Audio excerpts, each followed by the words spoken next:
Les visiteurs du jour. Hervé Guillemot.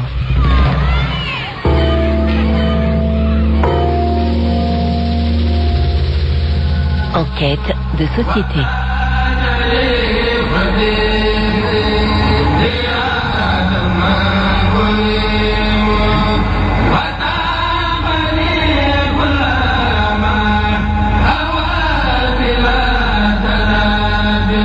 Les visiteurs du jour, deuxième partie, le dossier du jour, une ambiance.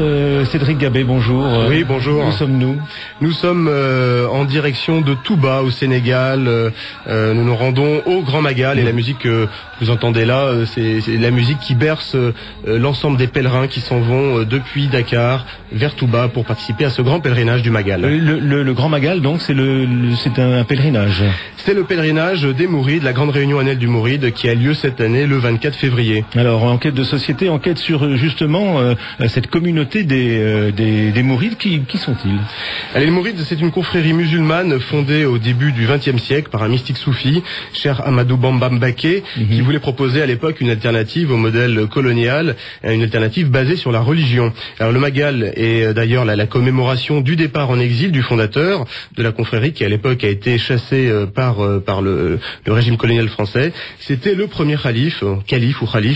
Depuis, ses frères se sont succédés à ce poste et à Touba, on va aujourd'hui pour le Magal en procession tous les ans pour fêter justement ce départ en exil. Touba qui est devenue la deuxième ville du pays. Hein. Oui, Touba qui est devenue la deuxième ville du pays et qui est qui passe aujourd'hui pour le Magal de 1 à 3 millions d'habitants en l'espace de 24 heures. Alors on s'y intéresse particulièrement parce qu'il y a effectivement ce Magal dans quelques jours, mais surtout que cette année il est dans des circonstances un petit peu particulières, Cédric. Oui, c'est la première fois que le nouveau khalife est un petit-fils du fondateur. L'ancien khalife qui est décédé en décembre dernier était un des frères de Cheikh Ahmadou Bamba.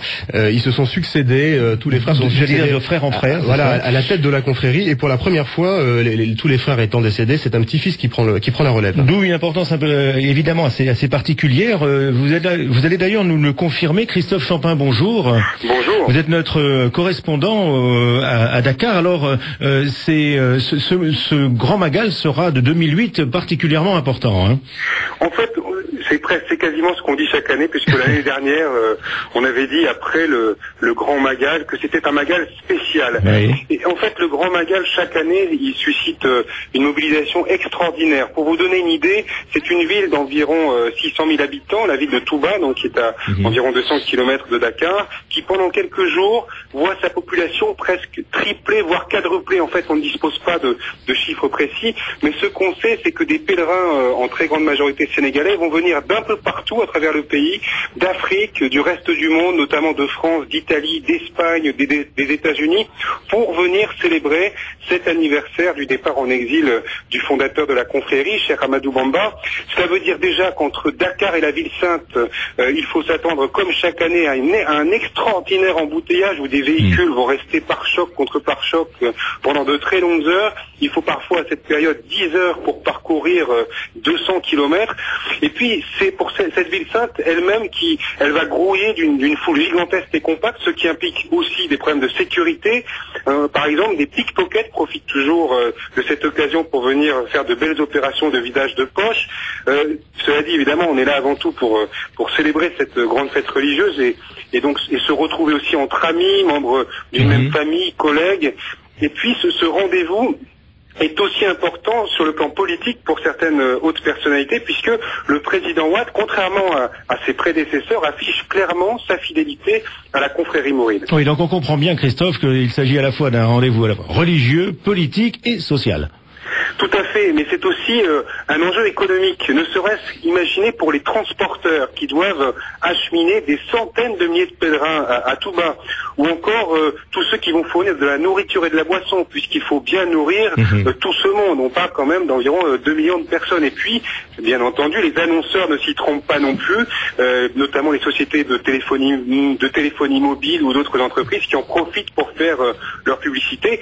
Et puis, alors là, c'est moins pittoresque, il y a un enjeu sanitaire, puisque comme on a des centaines de milliers de personnes qui se retrouvent dans un lieu où l'assainissement est largement insuffisant, il y a des risques de contagion extrêmes en cas d'épidémie de choléra. Ça a déjà été le cas, et c'est d'ailleurs, alors c'est toujours un peu gênant ici de le dire, au Sénégal on préfère ne pas trop en parler, mais c'est souvent de tout bas que démarrent de telles épidémies, parce que juste après le Magal, eh ben, en fait, les différents fidèles retournent dans leur région d'origine, et donc ils risquent d'amener avec eux la maladie, ce qui se produit régulièrement.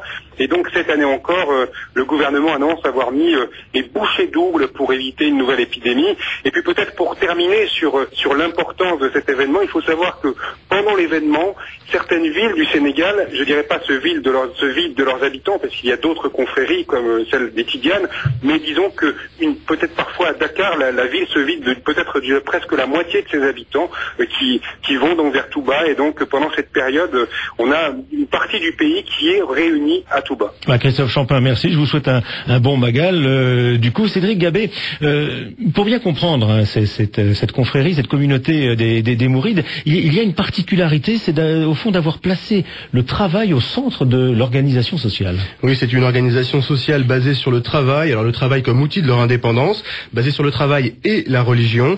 Ils ont d'ailleurs un proverbe qui est « travail comme si tu ne devais jamais mourir, prie comme si tu devais mourir demain ». Donc ça situe bien l'esprit. Les Mourides sont du coup extrêmement disciplinés. Ils suivent certaines règles, comme nous l'explique Fallou Fall, un Mouride installé à Paris depuis 25 ans. D'abord, le Mouride est un musulman, droit, travailleur, discipliné surtout, un croyant en Dieu, qui a comme guide spirituel Cheikh Ahmadou Bamba, qui est pour nous le serviteur du prophète Mohammed, à qui on s'adonne à fond. Je dirais c'est un musulman en plus. En plus, c'est-à-dire en mieux? En mieux, bien sûr. C'est-à-dire faire ce que tous les bons musulmans font et faire plus que ça. C'est-à-dire être capable de donner ce que l'on a tout de suite, sans compter et sans savoir pourquoi on le fait. On le fait pour aider surtout. Les Mourides forment une communauté très soudée, une confrérie. Comment ça fonctionne exactement? C'est surtout basé sur la solidarité, sur l'entraide et sur l'adoration de Dieu. Est-ce que le Mouride est prosélyte? Est-ce qu'il veut imposer sa religion? Non, pas du tout. On n'impose rien du tout. Il faut laisser les gens réfléchir eux-mêmes, être capables de choisir eux-mêmes ce qu'ils veulent. Le Mouride est contre la violence? Le Mouride est contre tout cela. On n'en veut pas du tout, et vous ne verrez jamais un Mouride qui est en train de faire une guerre à une nation ou une autre pour imposer sa religion, pour imposer sa doctrine. Alors le mouridisme est basé sur le travail aussi. En quoi c'est important le travail? D'abord, le travail nous donne l'indépendance. Celui qui ne travaille pas, qui ne satisfait pas à ses besoins, ne peut jamais être indépendant. Et si tu n'es pas indépendant, tu ne peux pas mener ta religion comme tu veux. Tu es toujours dépendant de quelqu'un, que ce soit l'occidental qui t'amène des aides, il t'impose ce qu'il veut, et tu es obligé de l'accepter parce que tu ne peux rien faire pour toi-même. Donc, on part sur la base d'être indépendant sur le plan professionnel, indépendant financièrement, et pour pouvoir suivre bien notre bon Dieu, notre guide et ses recommandations. Donc c'est un islam à la fois tolérant, comme tu dis, pragmatique, basé sur le travail, la discipline et le respect de l'autre.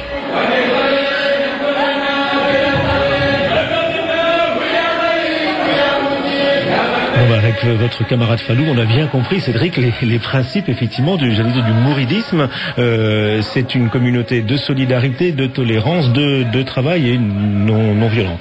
Et non violente, oui. Ils sont ni chiites ni sunnites, et les mourides se définissent avant tout comme un mouvement pragmatique qui a compris que c'est en travaillant qu'on s'intègre et qu'on prospère. Les mourides sont d'ailleurs présents dans de nombreux pays. C'est ce que nous explique Djigal Fall, un mouride rencontré à Touba. Oui, alors il faut préciser effectivement que vous étiez l'année dernière au Magal de l'année dernière, donc, et c'est là que vous avez rencontré. Et c'est là que j'ai rencontré Djigal Fall qui nous explique tout ça. On l'écoute. Le but, c'est de commémorer une date, la date du départ de notre guide Cheikh Ahmadou Bamba en exil. Maintenant, on en fait une fête internationale. Il y a des mourides partout dans le monde maintenant. Oui, il y a des mourides partout dans le monde. Il y a des maisons, il y a des mosquées mourides partout, dans n'importe quel continent. Et ils sont bien acceptés en général? Obligés, parce que le mouride ne dérange personne. Il est au travail, il est à l'école coranique, en train d'éduquer ses enfants. Vous ne verrez jamais une mosquée mouride attaquée par n'importe quel organisme.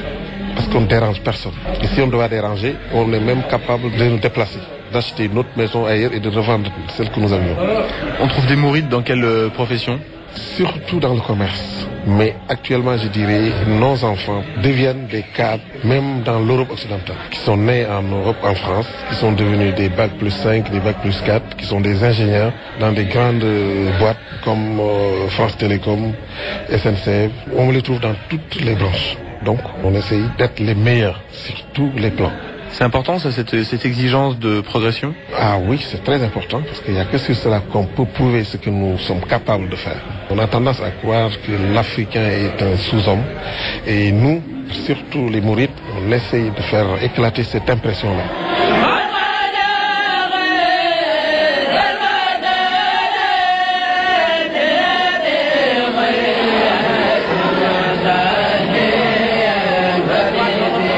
Message important, hein, les derniers mots de votre ami, hein, parce que c'est un message à la fois de dignité et de fierté qui pourrait être entendu un petit peu partout. Alors, ce qui est intéressant, ce qu'évoquait Christophe Champin, c'est qu'à ce Magal, et vous l'avez vu et vous l'avez confirmé l'année dernière en le voyant de vos propres yeux, c'est on vient de partout et de partout dans le monde. Les Mourides connaissent une grande expatriation en fait. Et pourquoi? Oui, alors les Mourides à la base étaient des agriculteurs. Dans les années 70, il y a eu la crise des oléagineux. Il a fallu s'expatrier pour trouver de nouvelles ressources pour pouvoir continuer à vivre. On les retrouve à l'époque d'abord comme vendeurs à la sauvette dans les lieux touristiques européens. Oui, c'est ceux que l'on voit dans les différentes capitales. Hein, voilà, alors on les retrouve encore ou sur les plages, dans les stations balnéaires. Alors à l'époque, ils vendaient de l'artisanat local. C'était pour la plupart des clandestins. Aujourd'hui, comme vous disiez, on les retrouve encore, mais c'est plus du made in China. On les appelle les banabana ou les modu modu. Oui, parce que les Mourides, au fond, mondialisation oblige, ils voyagent pour travailler. Alors les Mourides sont de grands voyageurs, de grands travailleurs, et exemple avec le frère de Fallou qu'on a entendu tout à l'heure, qui s'appelle Abdallah, et qui lui justement a beaucoup voyagé. Je m'appelle Abdallah Fall, je vis en Espagne. Avant d'aller en Espagne, j'ai fait Afrique Sud de 97 en 99. Au retour au Sénégal, j'ai quitté le Sénégal en 2000 pour aller en Italie. J'ai fait 5 ans là-bas en Italie. Après, en 2005, je suis obligé d'aller en Espagne parce que j'avais eu beaucoup de problèmes en Italie, parce que j'avais pas de papier là-bas. Pour travailler là-bas, c'était un peu dur pour moi. Et comme j'ai papier espagnol, je suis obligé d'aller là-bas. Maintenant, je suis en Espagne. Je travaille bien là-bas, j'ai pas de problème. Là où tu vas, où il y a les Africains et les Sénégalais, il y a des Mourides. Par exemple, si tu vas au Japon, il y en a. En Afrique du Sud, en Chine, aux États-Unis, il y en a beaucoup. À New York, en Espagne, en Italie, partout. Les visiteurs du jour avec Cédric Gabet et les Mourides. Bonjour Anne Lenire. Bonjour Hervé Guillemot. Anne Lenire, vous avez entendu Abdallah, il nous disait qu'avant d'être en Espagne, il est passé par l'Italie. Il devait être probablement dans la région de Brescia, c'est cela ? Sans doute parce que c'est en Lombardie que l'on trouve le plus grand nombre d'immigrés sénégalais, 150 000, rien que dans la province de Brescia, dont la majeure partie sont des adeptes du mouridisme. Et d'ailleurs, Hervé, la ville de Pontevico, qui se situe près de Brescia, a été définie la Touba d'Italie depuis la fondation du plus grand lieu de culte en Europe de la communauté mouride. Il s'agit du centre Cheikhoul Kadim, qui s'étend sur 4000 mètres carrés. Et d'ailleurs, c'est l'ancien maire de cette ville, Faustin Igata, qui a proclamé le 8 juin, date officielle de la fête des Mourides. Il faut dire que les Mourides sont vraiment bien intégrés dans cette région et très appréciés par les patrons des industries du Nord pour leurs compétences dans le travail du fer, mais aussi pour leur formidable capacité de discipline et concentration. Dans certaines entreprises, les patrons ont même signé des accords particuliers sur la gestion du temps de travail. Ils leur accordent par exemple des congés importants lors de la visite en Italie d'un de leurs chefs religieux. Et cela favorise les relations sociales et même plus Hervé, puisque les conversions d'Italiens au mouridisme augmentent depuis ces dernières années. Ah oui, effectivement. Donc voilà une communauté extrêmement bien implantée et toujours, Cédric, avec ce principe donc extrêmement, j'allais dire central, qui est celui de la vertu du travail. Anne Lenire, merci. Alors on évoquait les Mourides un petit peu partout dans le monde et notamment aux États-Unis. Correspondance de Philippe Bolopion. La communauté des Mourides de New York a beaucoup changé. Beaucoup d'entre eux, arrivés dans les années 80, sont devenus des vendeurs de rue proposant des parapluies, des sacs à main ou des montres. On les trouvait en particulier sur la fameuse 5e avenue, avant que l'association des commerçants, dirigée par le milliardaire Donald Trump, les chasse un peu plus loin. La plupart étaient des hommes seuls, partageant des appartements bon marché. Ils envoyaient leurs économies au Sénégal. Mais petit à petit, ils se sont intégrés à la fabrique de la ville. Leur quartier général à Harlem, dans un quartier qui s'appelle Little Sénégal, est devenu une attraction touristique. À New York, le 28 juillet est même officiellement devenu Amadou Bamba Day. Dans les boutiques, sur les t-shirts ou les horloges, on voit partout la photo du fondateur de la confrérie. Au fur et à mesure que les mourides ont développé des racines à New York, les hommes seuls d'hier ont fait place à des familles. Des femmes ont créé leurs propres entreprises, des restaurants ou des salons de coiffure. L'ancien maire de New York, Rudolph Giuliani, qui se vante d'avoir nettoyé la ville, puis les attentats du 11 septembre, ont beaucoup compliqué la vie des vendeurs de rue, parfois en délicatesse avec les services d'immigration. Mais les mourides se sont aussi beaucoup diversifiés, leurs enfants font des études et ils accèdent à de meilleurs emplois.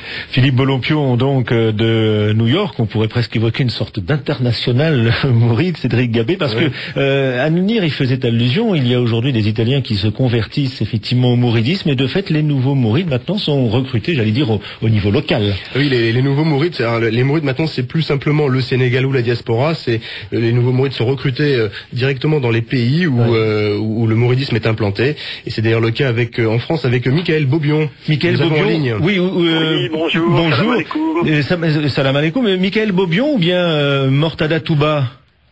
Cher Touba. Comme ce qui vous arrange, ça me pose pas de problème. Michael Mortada. D'accord, donc Michael, aujourd'hui mouride, comment êtes-vous venu au mouridisme? Eh bien, tout naturellement, j'ai eu à fréquenter des Sénégalais, des mourides, et ils étaient très ouverts et surtout très humbles. Et j'ai aimé leur mode de vie, leur manière de concevoir et de rassembler le travail et la spiritualité. Et de fil en aiguille, je me suis rendu compte que leur islam me plaisait beaucoup. Et je suis devenu musulman et mouride. D'accord, donc vous avez la vertu du travail est une vertu qui vraiment distingue ce mouvement? Oui, parce qu'en fait, c'est le ciment entre des aspirations spirituelles et puis, comme tout le monde, une volonté et une réussite sociale. C'est un bon ciment, le travail, oui. Oui, travailler mieux pour être mieux, hein. Ce serait plutôt ça le slogan. Comme tout un chacun. Oui, comme tout un chacun. C'est vrai qu'il y a une question. Oui, comme tout un chacun. Au-delà de toute considération de religion, on se rend bien compte dans ce monde moderne que le travail donne une place. Et Cheikh Ahmadou Bamba l'avait bien compris, c'est pour ça qu'il a préconisé à ses disciples, pour mieux entrer dans le monde moderne et pour vulgariser l'islam, mais de travailler, de mettre ça au centre de ses enseignements. Cédric. Alors comment devient-on mouride? Je crois que vous avez appris l'arabe, vous parlez couramment, le wolof, vous êtes complètement imprégné de cette culture. De cette culture, oui, c'est vrai. De fil en aiguille, j'ai voulu moi aussi faire une immersion. On entend des gens qui souhaitent mieux connaître leur religion et qui vont dans des pays où la religion musulmane prévaut. Et donc j'ai eu la chance de rencontrer les mourides et j'ai pu moi aussi faire une immersion. Et j'ai fait un camp d'entraînement, mais pas de ceux qu'on entend, un camp d'entraînement mouride où j'ai réappris des valeurs de travail, de solidarité et des valeurs sociales. Et puis je suis retourné en France et maintenant j'ai un meilleur travail d'ailleurs. Et quelle est l'ambition du mouridisme en France aujourd'hui ? L'ambition du mouridisme en France, eh bien celle que s'était donnée son fondateur, c'est de pouvoir avoir un développement interne respectable. Il y a les enfants qui viennent, qui sont nés ici, qui vont à l'école et qui, pourquoi pas, pourraient rester des mourides. Et puis en même temps, avoir peut-être une reconnaissance. C'est un peu la différence avec d'autres pays, comme il y a une histoire coloniale directement avec la France. Les mourides aimeraient qu'on les reconnaisse en tant que fils du pays peut-être, ou tout du moins que faisant partie de l'histoire de France. Bien, écoutez, en tout cas, merci d'avoir été avec nous, ainsi que tous les correspondants pour évoquer donc le mouridisme à quelques jours du Grand Magal 2008. Cédric Gabé, merci. Merci Hervé.